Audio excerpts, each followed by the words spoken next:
Perkenalkan, nama saya Renaldo Gerald dan mahasiswa Universitas Macung, jurusan manajemen dengan konsentrasi marketing.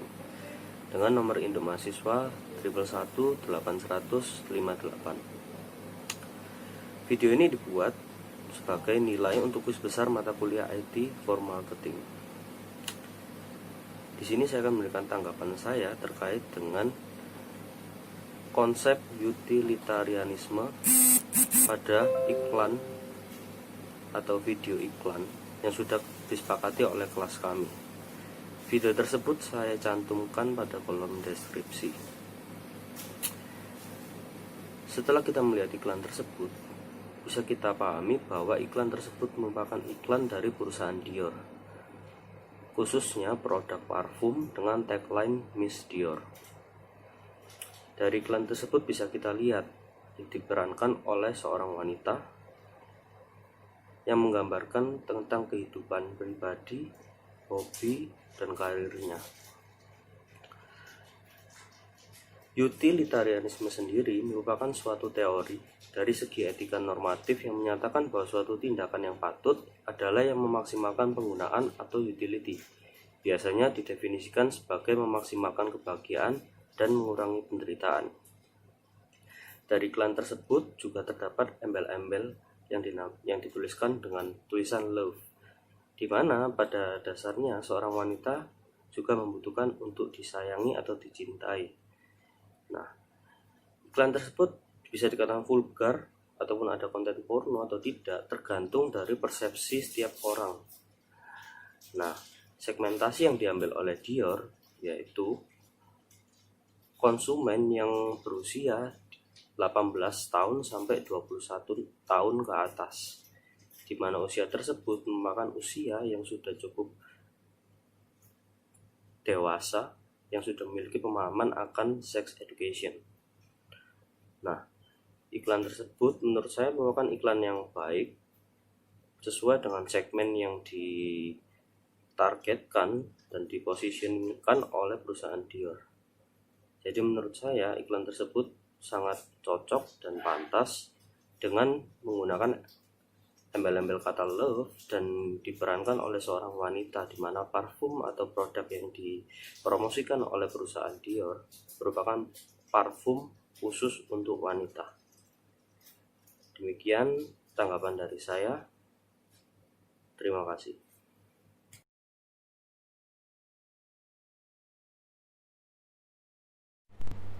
Halo, nama saya Renaldo Gerald dengan NIM 111810058, Prodi Manajemen dengan konsentrasi Marketing, Fakultas Ekonomi dan Bisnis dari Universitas Macung.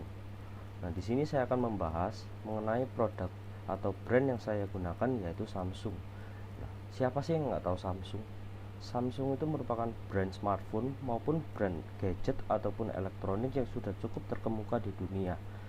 Nah, di sini perusahaan ini saya akan menceritakan terkait dengan profil perusahaannya. Nah, di sini Samsung mulai berdiri sekitar tahun 1969 dengan menciptakan produk yaitu TV abu-abu, TV hitam putih. Nah, tahun tersebut Samsung telah mengakuisisi 50% saham di Korea Semiconductor.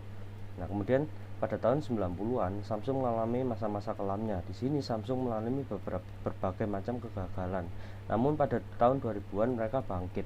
Samsung mulai melahirkan seri smartphone Samsung Galaxy yang menjadi smartphone terlaris di dunia. Setelahnya Samsung mulai memproduksi berbagai perlengkapan elektronik lainnya seperti Samsung Galaxy Tab. Nah, untuk menjaga eksistensinya ada berbagai macam strategi yang Samsung gunakan. Yang pertama adalah Samsung mempertahankan basis riset yang didasarkan pada kebutuhan konsumen. Samsung akan mencari hal apa saja yang dibutuhkan konsumen, kemudian mengembangkan produk tersebut. Strategi kedua yang digunakan Samsung adalah Samsung menjaga dan mengembangkan ekosistem bisnis lain yang terkait, seperti penyedia layanan operator dan juga pengembang konten dan aplikasi.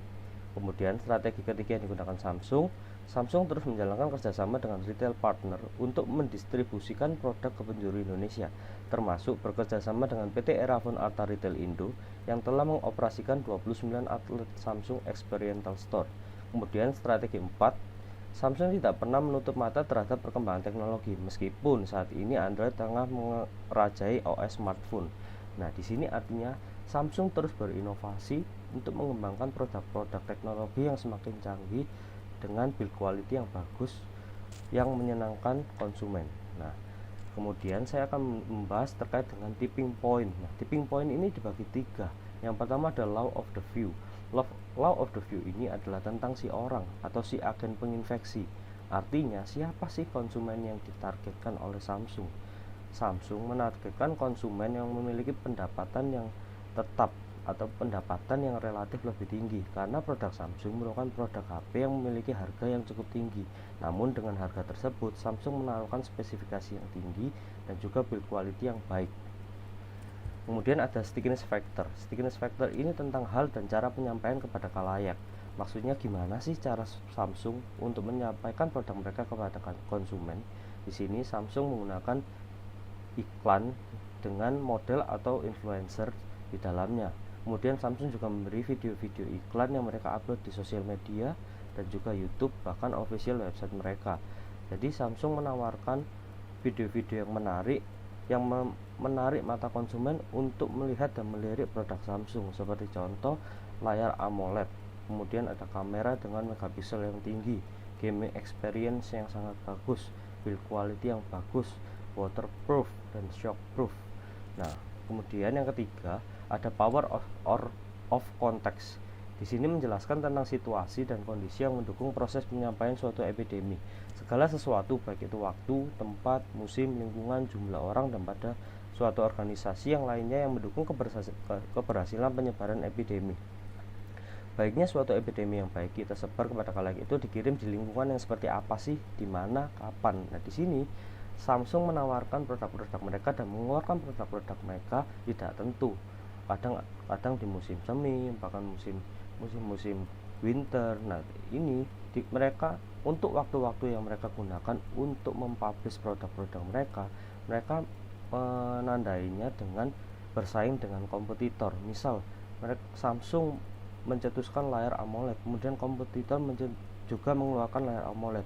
Namun Samsung setelah beberapa waktu kemudian Samsung mulai meluncurkan HP dengan layar AMOLED, namun dengan spesifikasi dan chipset digunakan yang lebih tinggi. Seperti contoh seperti tersebut. Nah, yang terakhir saya akan membahas pricing. Di sini Samsung menargetkan price yang cukup tinggi di segmen smartphone dunia. Nah, di sini Samsung itu menawarkan spek tinggi bukan tanpa alasan, tapi karena build quality dan juga kualitas produk yang sangat tinggi. Kemudian juga konsumen juga sudah percaya terhadap produk Samsung ini. Nah, untuk pricingnya tidak hanya flagship saja. Samsung beberapa tahun ini dengan banyaknya kompetitor-kompetitor lain dengan harga yang murah, Samsung juga menawarkan segmen-segmen seperti low end, mid range dan juga flagship. Di sini Samsung juga mengeluarkan produk mid range dengan harga yang terjangkau dengan spek yang juga oke. Sekian dari presentasi saya, terima kasih.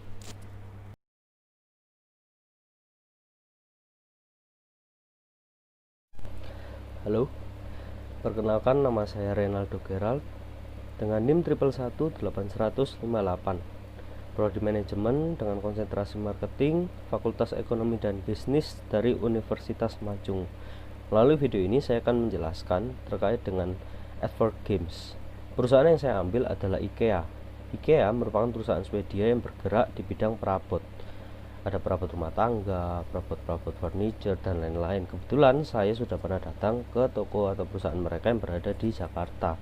Tempatnya sangat cozy, nyaman, menarik, tertata, layout ruangannya sangat baik. Selain itu mereka juga menggunakan gudang sebagai tempat menyimpan barang sekaligus tempat bagi customer untuk jalan-jalan dan memiliki spot-spot tempat yang instagramable. Nah, untuk Edward Games sendiri merupakan salah satu bentuk pemasaran digital modern di mana istilah tersebut merupakan bentuk gabungan dari dua kata, yaitu advertising dan games. Pada Edward Game, proses beriklan dilakukan dengan cara menempatkan brand atau informasi terkait produk sebagai fitur sentral atau utama dari sebuah game. Informasi-informasi tersebut bisa berupa logo, pesan produk, bentuk produk, dan ditampilkan dengan dimainkan dalam sebuah game. Nah, pengertian dari advert game sendiri adalah permainan elektronik yang digunakan untuk mengiklankan produk, merek, atau organisasi yang dapat diakses di situs media sosial, situs perusahaan sendiri, dan sebagai konten yang dapat didownload untuk aplikasi pada perangkat mobile. Nah, IKEA sendiri memiliki dua aplikasi. Yang pertama ada IKEA Place. IKEA Place itu merupakan aplikasi yang bisa didownload di mana konsumen dapat melihat ataupun memfoto suatu ruangan, kemudian aplikasi tersebut akan memberikan rekomendasi untuk furniture yang tepat atau barang-barang yang tepat untuk diletakkan di layout ruangan tersebut. Nah, kebetulan saya menggunakan HP Android, jadi saya tidak bisa mengaksesnya karena akses untuk IKEA Place hanya bisa digunakan oleh iOS atau pengguna yang menggunakan HP Apple. Nah, untuk lebih lanjutnya video tersebut bisa lihat setelah video ini. Kemudian selain itu IKEA juga memiliki aplikasi IKEA, di mana mereka juga menggunakan aplikasi tersebut untuk memberikan katalog-katalog produk, rekomendasi produk, untuk mengatur tema-tema seperti kita mau mengatur tema ruangan, kita mengatur tema dapur, ruang tamu, meja makan, dan lain-lain. Menurut saya, penggunaan aplikasi atau advert games yang dilakukan oleh IKEA sudah sangat baik, karena melalui aplikasi-aplikasi tersebut itu sangat membantu konsumen, terutama mereka yang masih awam dan kurang adanya pengetahuan akan penempatan suatu furniture di suatu ruangan. IKEA would like everyone to know about Place, our new augmented reality app. Built on Apple's new AR kit, you can easily place true to scale 3D models of IKEA furniture in your place.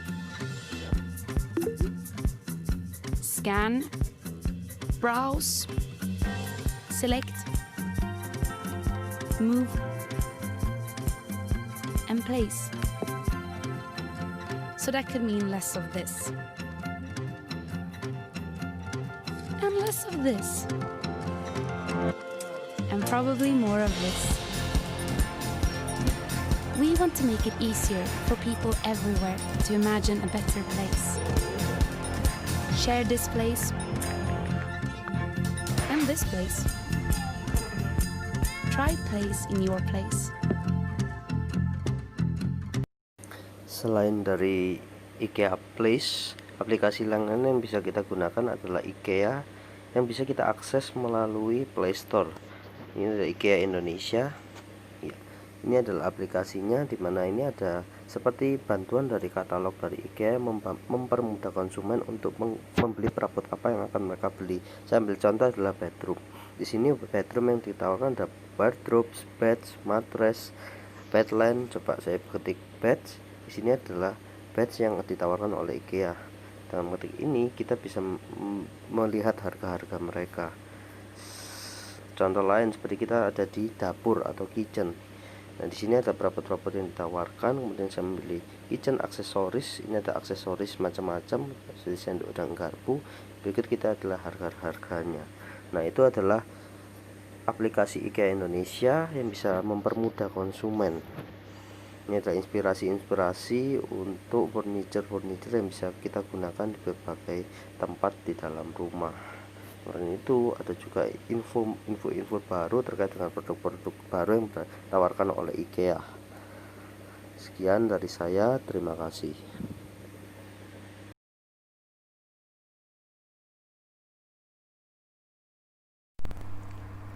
Hai, nama saya Renaldo Gerald dengan NIM 1118158, Prodi Manajemen Fakultas Ekonomi dan Bisnis Universitas Majung.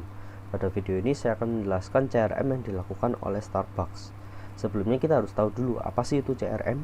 CRM milik kepanjangan dari Customer Relationship Management, yang merupakan strategi manajemen yang hubungan pelanggan yang bertujuan untuk mengelola hubungan dengan pelanggan ataupun calon pelanggan, mengumpulkan semua data pelanggan, kemudian merekam aktivitas tenaga penjual dalam berhubungan dengan pelanggan. Nah, strategi ini menjadi kebutuhan utama dalam setiap bisnis, sehingga CRM yang diimplementasikan dalam sebuah software berbasis aplikasi CRM sangat diperlukan agar bisnis dapat meningkatkan nilainya kepada pelanggan.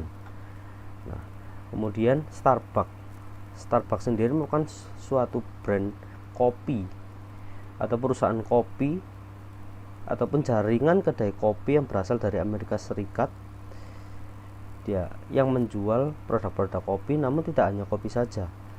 Di sini Starbucks juga menjual minuman panas dan dingin, biji kopi, salad, sandwich, kue kering, camilan, dan barang-barang seperti tumbler dan lain-lain.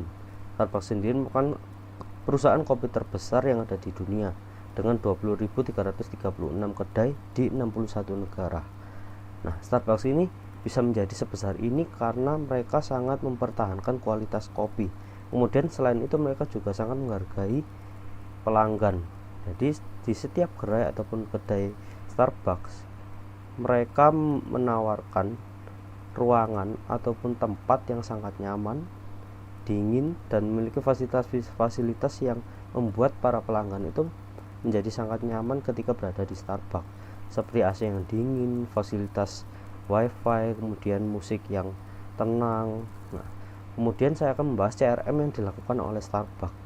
Di sini CRM yang di Starbucks itu terkenal karena dianggap sebagai pelopor di bidang kafe dengan menciptakan program CRM yang diwujudkan dalam bentuk Starbucks Card. Konsep CRM yang diterapkan oleh Starbucks Cafe tidak seperti konsep membership pada umumnya. Dengan hanya menggesek Starbucks Card, pelanggan dapat menggunakannya untuk bertransaksi dari minuman favorit hingga merchandise terbaru Starbucks. Terdapat juga aplikasi Starbucks Mobile yang tersedia di smartphone. Nah, di sini pelanggan bisa melakukan transaksi dengan scan barcode yang muncul di smartphone pelanggan tanpa harus membawa bentuk fisik dari Starbucks Card. Jadi program ini sangat bermanfaat. Kemudian untuk website resminya yaitu www.starbucks.com. Selain itu, Starbucks juga memberikan info-info dan promo-promo menarik kepada pelanggan melalui official website maupun sosial media mereka. Selain itu, mereka juga menawarkan promo-promo itu langsung direct kepada pelanggan melalui email yang sudah diregis pada Starbucks Card. Nah, di sini Starbucks sangat memperhatikan pelanggannya. Kemudian untuk Starbucks Card sendiri, Starbucks menawarkan sistem poin terhadap setiap pembelian yang dilakukan oleh pelanggan. Seperti contoh, pelanggan membeli 2 kopi, kemudian mendapat 20 poin. Nah, ketika poin itu sudah mencapai 50 poin, maka poin tersebut dapat ditukarkan oleh salah satu menu dari Starbucks seperti snacks ataupun dan lain-lain. Kemudian Starbucks juga menjual tumbler. Nah, tumbler yang dijual ini merupakan sebuah botol yang dijual khusus dari Starbucks kepada pelanggan. Melalui botol ini, pelanggan juga dapat mendapatkan potongan atau diskon yang menarik dengan membeli produk minuman Starbucks dan mengisinya di botol tumbler. Nah, jadi kegiatan CRM yang dilakukan Starbucks ini bersifat menguntungkan bagi perusahaan maupun bagi pelanggan. Nah, maka dari itu CRM yang dilakukan oleh Starbucks ini sudah sangat baik dan sangat memperhatikan kenyamanan dan kebutuhan dari pelanggan. Sekian dari saya, terima kasih.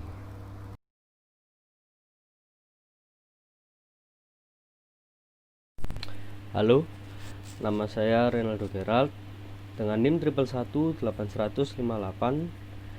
Prodi Manajemen Fakultas Ekonomi dan Bisnis dari Universitas Mancung. Melalui video ini saya akan menjelaskan terkait dengan bab digital marketing. Ada 2 usaha yang menarik yang akan saya bahas. Yang pertama adalah usaha sepatu bersih. Usaha sepatu bersih ini merupakan usaha dengan menyediakan jasa untuk mencuci sepatu. Kemudian usaha kedua adalah jasa antar malang. Jasa antar malang ini merupakan sebuah usaha yang menyediakan jasa untuk pengantaran barang-barang, atau ketika kita akan pindahan atau kita akan mengirim sebuah barang-barang dalam jumlah besar, mereka menyediakan jasa ini. Sarana yang digunakan oleh jasa antar malang adalah transportasi mobil pickup. Selain itu, mereka juga menyediakan supir dan juga tukang untuk membantu kita untuk pindahan. Nah, untuk sepatu bersih ini mereka menyediakan jasa untuk mencuci sepatu. Nah, dengan berkembangnya zaman, muncullah barang-barang branded, tidak termasuk juga sepatu. Nah, di sini membuat konsumen itu ragu ketika akan mencuci sepatu mereka karena takut kalau misalnya rusak, kalau misalnya kotor. Jadi peran sepatu bersih ini hadir untuk menyediakan jasa untuk mencuci sepatu. Dengan berkembangnya teknologi ini membuat para konsumen juga aktif dalam menggunakan media sosial. Media sosial yang digunakan oleh sepatu bersih untuk melakukan kegiatan pemasarannya adalah Instagram. Dengan adanya pandemi COVID ini membuat sepatu bersih ini semakin giat dan gencar untuk melakukan pemasaran dan memposting kegiatan-kegiatan dari usaha mereka. Selain itu mereka juga memberikan promo-promo menarik seperti free delivery, kemudian gratis mencuci sepatu ketika sudah mencuci 3-5 kali. Mereka juga bekerjasama dengan berbagai komunitas dan usaha-usaha menengah untuk melakukan promosi-promosi yang akan diberikan kepada konsumen. Jadi peran digital marketing ini sangat penting untuk kegiatan pemasaran dan juga untuk mengenalkan produk kita. Jadi konsumen itu akan tahu apa sih yang ada dalam usaha kita, apa sih nama branding dari usaha kita, kemudian promo-promo apa sih yang ada. Jadi menurut saya sepatu bersih ini sudah menggunakan teknik digital marketing dengan baik dan juga mencakup konsumen yang luas terutama di daerah Malang. Terima kasih.